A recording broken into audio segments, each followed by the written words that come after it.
Hello ladies and gentleman, मैं प्रथमेश वेलिंग किताबशाला में आपका तहे दिल से स्वागत करता हूं। किताबशाला एक ऐसी सीरीज है जिसे हमने आप जैसे टैलेंटेड और एम्बिशियस लोगों के लिए खास बनाई है। अगर आपको किताबें पढ़ना मुश्किल लगता है या आप किताबों की साइज देखकर डर जाते हो या फिर बोर हो जाते हो, तो बिल्कुल भी निश्चिंत रहिए, आप एकदम सही जगह पर आए हो। किताबशाला सीरीज आपके इन्हीं समस्याओं का समाधान है। ये है किताबशाला का फाइनेंस एडिशन, जिसमें हम और आप अवेयर होंगे फाइनेंस की रोचक दुनिया के बारे में, जैसे मनी, फाइनेंस, स्टॉक्स, इन्वेस्टमेंट। ये सभी वर्ड्स अगर आपको कॉम्प्लेक्स लग रहे हो तो हमारी इस सीरीज को आप मिस मत कीजिएगा। और अगर आपको इस एरिया का नॉलेज है तो आप अपने नॉलेज को और भी बढ़ा सकते हैं और बेहतर बना सकते हैं हमारे साथ। सो बी ऑल योर्स एवरीवन। आज के एपिसोड में हम बात करने वाले हैं किताब इर्रेशनल एक्सूबरेंस के बारे में और जानेंगे 7 core life transforming lessons and financial transforming lessons under 7 minutes. यानी कि आपको ये किताब सुनने के बाद इस किताब का पूरा सारांश मिल जाएगा।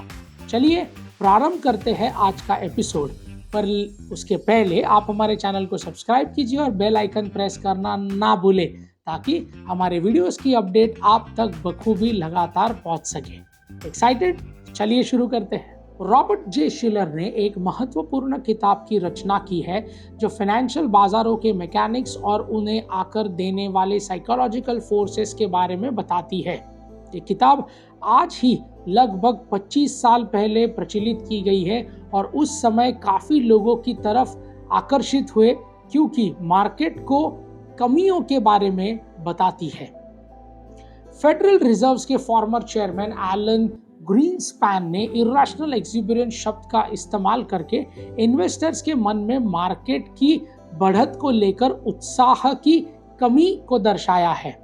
ये किताब शुरुआत में ही प्रचलित टॉपिक्स की बात करती है, जैसे 1929 स्टॉक मार्केट कैटास्ट्रोफ और डच टुलिप मेनिया। फिर इसके बाद लेखक बताते हैं कि ह्यूमन साइकोलॉजी और भेड़ चाल का कितना प्रभाव मार्केट के उतार चढ़ाव में होता है। जो भी फाइनेंशियल मार्केट की साइकोलॉजी में इंटरेस्टेड है, उन सभी को शिलर की ये किताब काफी पसंद आएगी, जो उन्हें एक इन्वेस्टर्स की भावनाओं और मार्केट की हलचल के बीच का तालमेल समझाएगी। तो चलिए अब जानते हैं कि किताब के 7 प्रेरक लेसन्स के बारे में। Lesson number 1, market bubbles. जब किसी भी शेयर की कीमत उसके आंतरिक कीमत से ऊपर बढ़ जाती है, तब उसका कारण ह्यूमन का बेतुका उत्साह होता है और इसी की ओर लेखक हमारे ध्यान खींचते हैं। ये बबल फिनोमेना कोई नया नहीं है, बल्कि ये सालों से चलता आ रहा है। शिलर की इस बात पर जोर देते हैं कि अपने निवेश को लॉजिक से और लॉन्ग टर्म पर्सपेक्टिव से कीजिए, भीड़ चाल में घुसकर नहीं कि मेरे दोस्त ने ये स्टॉक मार्केट में इन्वेस्ट कर दिया है तो मुझे भी करना चाहिए, ये शेयर ले लिया है तो मुझे भी ले लेना चाहिए। ये सोचना बिल्कुल गलत है। तो अगर आप भी फाइनेंशियल रिस्क से बचना चाहते हैं और इकोनॉमिक स्टेबिलिटी और बढ़ाना चाहते हैं, तो सोच समझकर इन्वेस्टमेंट स्ट्रैटेजीज बनाइए और दिखावे में आकर निर्णय मत लीजिए। Lesson number 2, market over confidence. कई ट्रेडर्स मार्केट को ओवर एस्टिमेट कर देते हैं, मतलब वो दूर से ही पता लगाने की कोशिश करते हैं कि मार्केट में क्या होने वाला है, और यही ओवर कॉन्फिडेंस मार्केट की वैल्यू को हद से ज्यादा बढ़ा देता है। इसे ट्रेडर ज्यादा जोखिम लेते हैं और जिसके कारण मार्केट क्रैश हो जाता है। ऑथर शिलर का मानना है कि इन्वेस्टर्स कहीं भी इन्वेस्ट करने से पहले कॉन्फिडेंट ही रहते हैं कि उनका ये निवेश पोर्टफोलियो प्रॉफिटेबल ही होगा, लेकिन जब उनकी ये उम्मीद सच साबित नहीं होती तो ये अंदाजे के बबल फूट जाते हैं और मार्केट में एक भौचाल आ जाता है। स्मार्ट इन्वेस्टिंग यही है कि आप ओवर कॉन्फिडेंट होकर नहीं, बल्कि लॉजिकली इन्वेस्ट करें। अगर आप साइकोलॉजिकली ओवर कॉन्फिडेंस को लेकर और अपने दिमाग की लिमिटेशंस को लेकर अवेयर होंगे, तो आप नुकसान होने से बच सकते हैं और इकोनॉमिक इंस्टेबिलिटी को भी अवॉइड कर सकते हैं। Lesson 3, role of media. Market bubbles को अक्सर जो हवा मिलती है उसकी वजह होती है मीडिया। किसी भी इन्वेस्टमेंट से जुड़े फायदे को तो मीडिया बढ़ा चढ़ा कर दिखाता है, लेकिन उसके नुकसान को भी अक्सर नजरअंदाज कर दिया जाता है।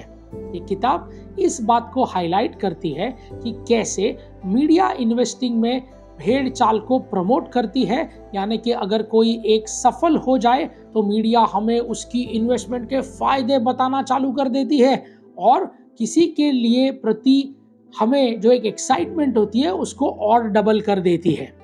और अगर कोई क्रैश हो जाता है तो उतनी तेजी से वो इंफॉर्मेशन हम तक पहुंचाती है। हमें न्यूज़ हेडलाइन को देखकर इमोशंस ना होना चाहिए, रैशनली दिमाग से सोचना चाहिए। आज हम एक ऐसे दौर में हैं जहां इंफॉर्मेशन ओवरलोड है और इंफॉर्मेशन की कोई कमी नहीं है इंटरनेट के द्वारा या इंस्टाग्राम या फेसबुक के वजह से। सो हर इंफॉर्मेशन सही हो ऐसा जरूरी नहीं, इसलिए आप खुद की रिसर्च कीजिए, देखकर निर्णय लीजिए जब भी आप फाइनेंशियल मार्केट में कोई संबंध बनाना चाहें। Lesson 4, market predictability. ऑथर शिलर के अकॉर्डिंग मार्केट इतना प्रेडिक्टेबल नहीं होता जितना हम उसे बना देते हैं।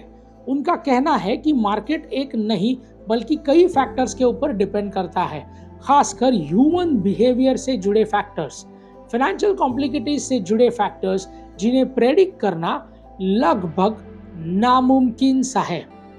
आप एक्चुअली सोच भी नहीं सकेंगे कि मार्केट उतना प्रेडिक्टेबल, मतलब कोई अंदाजा ही नहीं लगा सकता कि क्या होने वाला है अगले मिनट में या क्या कंडीशन होने वाली है, मार्केट ऊपर जाएगा या नीचे। और खास करके शॉर्ट टर्म में तो कोई प्रेडिक्शन करना ही नहीं चाहिए, क्योंकि वो अक्सर सिर्फ उत्साह या भावनाओं से भरे होते हैं, लॉजिक और इंफॉर्मेशन से नहीं।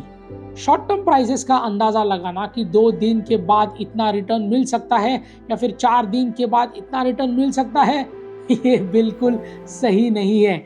ये जोखिम से भरा हुआ रास्ता है जिसमें कोई लॉजिक नहीं है। तो आखिर फिर हम क्या करें? देखिए, ऑथर शिलर का मानना है कि हमें अपने इन्वेस्टमेंट को लॉन्ग टर्म अप्रोच से देखना चाहिए कि 1-2 साल या फिर 5 साल के बाद कितना फायदा हो सकता है। जब आप ये समझ जाते हैं कि मार्केट को प्रेडिक्ट करना खुद के ऊपर कुल्हाड़ी मारने जैसा है, तो आप समझदारी के बिना भावनाओं में बहकर निर्णय नहीं लेंगे और सही जगह पे इन्वेस्ट करेंगे। सो पेशेंस रखिए और घाई गड़बड़ी में इन्वेस्ट मत कीजिए। Lesson 5, anchoring. इन्वेस्टर एक एस्टिमेशन का यूज करते हैं निवेश की गहराई में जाने के लिए, मतलब ये जानने के लिए कि निवेश करने से क्या फायदा होगा या नहीं। वो पुराने वैल्यूज और प्राइसेस के जरिए अंदाजा लगाते हैं कि उन्हें पर्टिकुलर स्टॉक में इन्वेस्ट करना चाहिए या नहीं, और किसी को एंकरिंग कहते हैं। एंकरिंग के अकॉर्डिंग ये एंकरिंग बायस ही कुछ ज्यादा सकारात्मक मानसिकता और कुछ ज्यादा ही नकारात्मक मानसिकता को जन्म देते हैं। इसलिए ये किताब इतिहास में जाकर देखने की बजाय वर्तमान में स्टॉक्स का क्या स्टेट है वो जानने के लिए प्रेरित करती है। अगर आप ये सोचेंगे कि पहले इस स्टॉक ने कितना अच्छा रिटर्न दिया था, अब ये जरा भी नहीं दे रहा है, तो आप एंकरिंग के जाल में फंस जाएंगे। क्योंकि जैसा कि पहले भी मैंने कहा था कि मार्केट की तुक्केबाजी करना और अंदाजे लगाना एक निवेशक के लिए सबसे बड़ी चूक साबित हो सकती है। ट्रेडर्स और स्पेसिफिक बेंच पुराने स्टैट्स और नंबर्स को उतना चढ़ाकर बताते हैं जहां से आपको प्रेडिक्ट करना मुश्किल हो जाता है। सो एंकरिंग बायस का हिस्सा बन जाए उसके पहले आप सतर्क रहें। Lesson number 6, investor sentiments. लेखक ये बताते हैं कि मार्केट का हाव भाव अक्सर इन्वेस्टर के हाव भाव पर निर्भर करता है।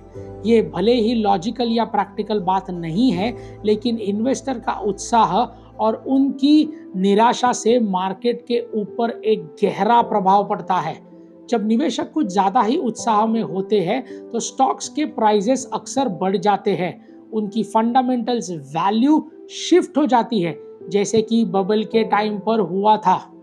वही दूसरी ओर जब इन्वेस्टर का मूड खराब हो जाता है तो मार्केट का ग्राफ नीचे जाने लग जाता है और प्राइजेस कम होने लग जाते हैं। इसलिए सही इन्वेस्टमेंट करने के लिए ज़रूरी है कि आप इन्वेस्टर्स के मूड को भी परखें और क्राउड के पीछे मत भागिए कि अगर 10 लोग जगह इन्वेस्ट कर रहे हैं तो आप भी कर दे। नहीं, ये बिल्कुल गलत तरीका है निवेश करने का।